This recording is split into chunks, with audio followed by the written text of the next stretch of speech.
ایک ایسا دور جب انسان نے اپنے رب کو بھلا دیا تھا، جب سچ کو جھوٹ اور جھوٹ کو خدا بنا دیا گیا تھا۔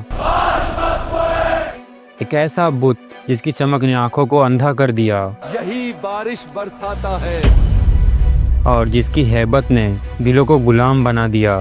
یہی ہمیں رزق دیتا ہے۔ یہ کوئی عام بت نہیں، یہ تھا بال، شیطان کا سب سے بڑا فریب۔ اے میری قوم، کیا تم اللہ سے نہیں ڈرتے؟ خاموش رہو، بال کے خلاف ایک لفظ بھی برداشت نہیں کیا جائے گا۔ تم اس کو کیوں پکارتے ہو جو خود کچھ نہیں کر سکتا؟ چھوڑ دو اس جھوٹے بت کو اور لوٹ آؤ اپنے اصلی رب کی طرف۔ اس آدمی کو روکو، یہ ہمارے خدا کی توہین کر رہا ہے، اس سے شہر سے نکال دو۔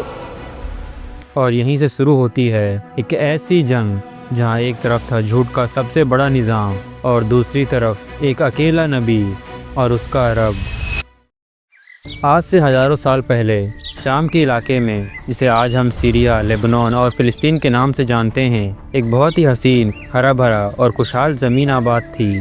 دیکھو اس سال بھی فصل کتنی زبردست ہوئی ہے۔ اللہ نے ہم پر رحمت ہی رحمت برسائی ہے۔ یہ جگہ اپنی خوبصورتی، بہتے ہوئے ندیوں اور لہراتے ہوئے کھیتوں کی وجہ سے پوری دنیا میں مشہور تھی۔ اسی علاقے میں ایک عظیم و شان شہر تھا جسے اس وقت کے لوگ بک کہتے تھے۔ اس شہر کے لوگ بہت خوشحال تھے، اللہ نے انہیں ہر طرح کی نعمتوں سے نوازا ہوا تھا۔ ہمارے پاس اتنا مال ہے کہ دوسرے شہروں کو سپلائی کر دیں، ہماری ترقی کا کوئی مقابلہ ہی نہیں۔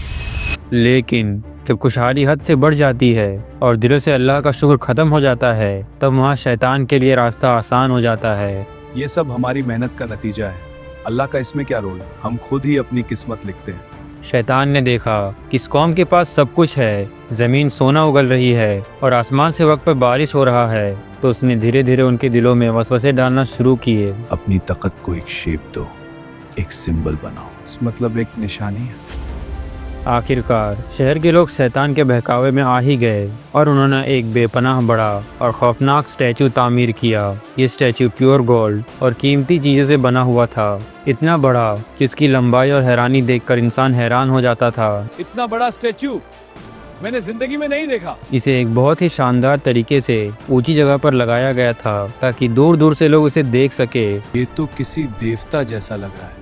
لوگوں کے دماغ میں یہ بات ڈال دی گئی تھی کہ یہی بال بارش کرواتا ہے، یہی زمین کو اپجاؤ بناتا ہے، اور اگر یہ ناراض ہو جائے تو سوکھا پڑتا ہے۔ شیطان کی چال کامیاب ہو گئی تھی۔ اس بت کی پوجا اتنی بڑھ گئی تھی کہ پورے شہر کا نام ہی اس کے نام پر رکھ دیا گیا۔ ہم اس گاؤں کا نام اپنے خدا بال کے نام سے رکھیں گے۔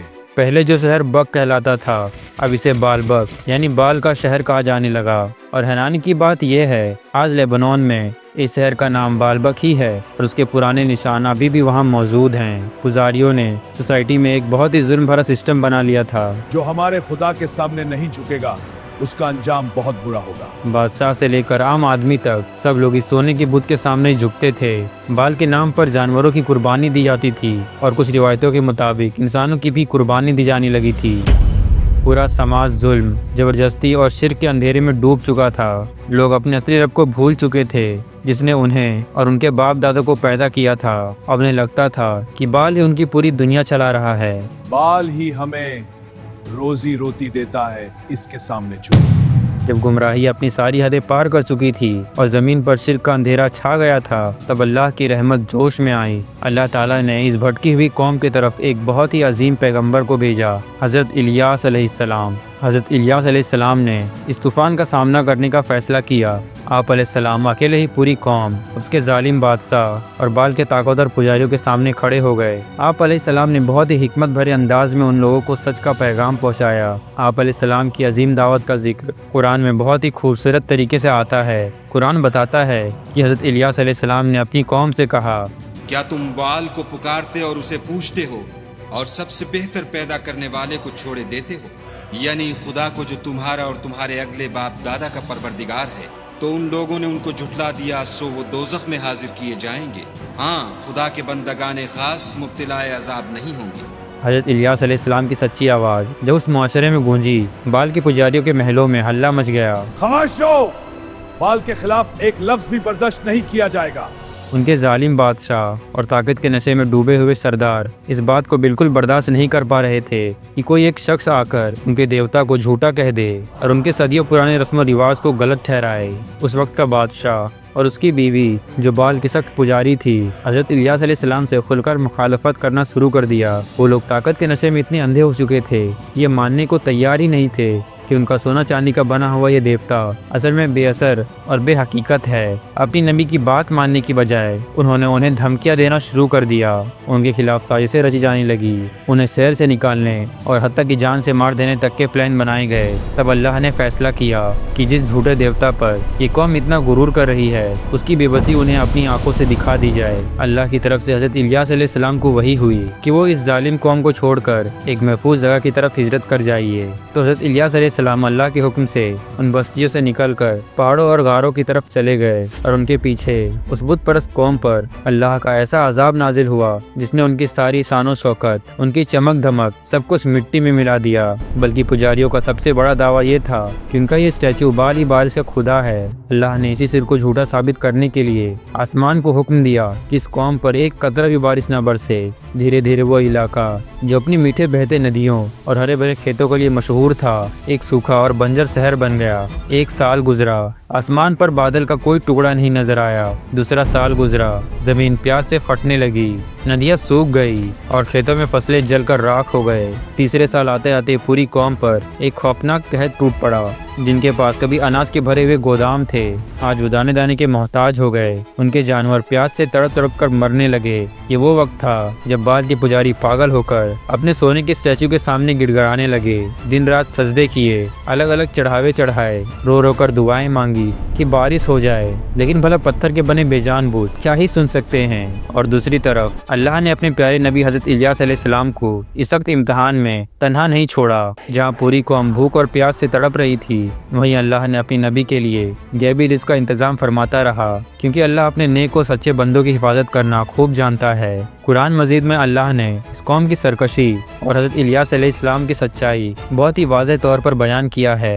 اللہ تعالیٰ فرماتا ہے کہ الیاسین پر سلام، ہم نیک لوگوں کو ایسا ہی بدلہ دیتے ہیں، بے شک وہ ہمارے مومن بندوں میں سے تھے۔ یہ آیت سیدھا اس بات کی طرف اشارہ کرتی ہے کہ جس قوم نے اپنے اصل خالق کو چھوڑ کر شیطان کے بنائے ہوئے جھوٹے بت بال کو پکارا، ان کا انجام بہت ہی خوفناک ہونا تھا۔ دنیا میں بھی انہیں رسوائی ملی اور آخرت کے لیے بھی سخت عذاب طے کر دیا گیا۔ قحط کی اس سخت آزمائش نے ان کے تکبر کو توڑ کر رکھ دیا۔ جب موت ان کے دروازے تک پہنچنے لگی اور ان کا خدا بال انہیں بچانے میں بالکل ناکام ہو گیا، تب ان میں سے کچھ لوگوں کو احساس ہونے لگا کہ وہ واقعی میں بڑے دھوکے میں جی رہے تھے۔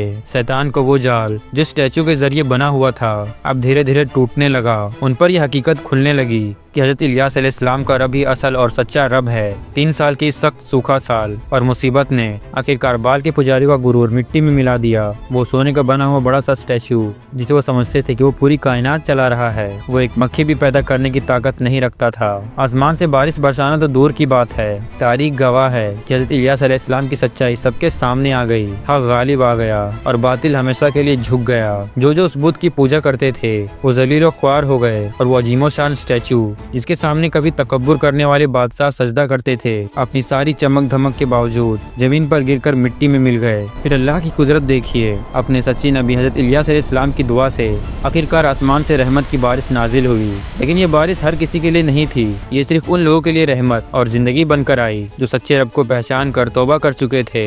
بالبک کا وہ طاقتور بادشاہ، اس کی ظالم بیوی اور اس کے مغرور سردار سب کے سب عبرت کا نشان بن گئے۔ لیکن کہانی یہیں ختم نہیں ہوتی۔ شیطان جس نے شروع سے ہی انسان کو گمراہ کرنے کی قسم کھا رکھی ہے، اس نے اپنی ہار کو کبھی تسلیم نہیں کیا۔ اسٹیچو تو ٹوٹ گیا، مٹی میں مل گیا، لیکن گمراہی کی سوچ کو اس نے زندہ رکھا۔ ابلیس نے سمجھ لیا تھا کہ اب شیطان کھلے عام کسی بت کے سامنے سجدہ نہ کرے، اس لیے اس نے اپنا طریقہ بدل دیا۔ اب اس نے انسان کو گمراہ کرنے کے لیے چھپ کر اندھیروں میں کام کرنا شروع کیا۔ اپنے پجاریوں کو بھی اس نے یہی راستہ سکھایا، خفیہ طاقتوں اور شیطانی تنظیموں کا ایک نیا دور، جنہیں آج کی دنیا میں کچھ لوگ پوشیدہ حکومتیں، ایلومیناٹی اور ایپسٹین فائل کے نام سے بلاتے ہیں۔ آج کے ایجوکیٹڈ دور میں اگر کوئی یہ سمجھتا ہے کہ بال کی کہانی پرانی ہو چکی ہے اور شیطان کی پوجا ختم ہو گئی ہے، تو یہ ایک بہت بڑی غلط فہمی ہے۔ حقیقت تو یہ ہے کہ آج بھی دنیا میں ایسے لوگ اور گروپ موجود ہیں جو اپنے نظریات کے مطابق شیطان پرستی یا اس سے ملتے جلتے عقیدے رکھتے ہیں۔ آج کے دور میں نیا دیوتا اکثر فزیکل بت نہیں ہوتے بلکہ materialism, unlimited wealth, power, fame اور ڈیزائر بن جاتے ہیں۔ ان خفیہ طاقتوں کا اصل مقصد آج بھی بالکل وہی ہے جو ہزاروں سال پہلے شام کے علاقے میں تھا، یعنی انسان کو اللہ کے راستے سے ہٹانا۔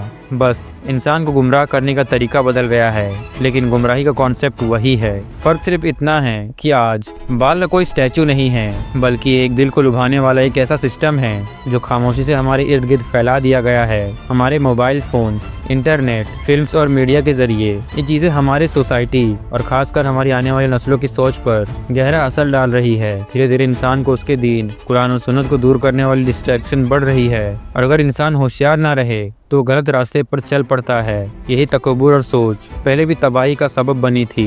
حقیقت میں تاریخ کا پیٹرن ریپیٹ ہوتا ہوا لگتا ہے۔ پہلے لوگ ایک بت کے سامنے جھکتے تھے، آج انسان کبھی ڈیزائر، کبھی دنیا، کبھی ایگو کے سامنے جھک جاتا ہے۔ کل لوگوں کے سامنے بال کا بت تھا اور انہیں پہچاننے کے لیے حضرت الیاس علیہ السلام کی سچی آواز تھی۔ آج ہمارے سامنے ڈسٹریکشن، فتنہ اور مسلیڈنگ نیریٹیوز کا جال ہے، لیکن راستہ آج بھی وہی ہے، قرآن مجید جو اللہ کی آخری ہدایت ہے، اور سنت رسول جو زندگی کا پریکٹیکل ماڈل ہے۔ جو انسان ان دونوں کو پکڑ لیتا ہے وہ اس اندھیرے سے نکل کر وہ سیدھے راستے پر آ جاتا ہے۔ جزاک اللہ خیر۔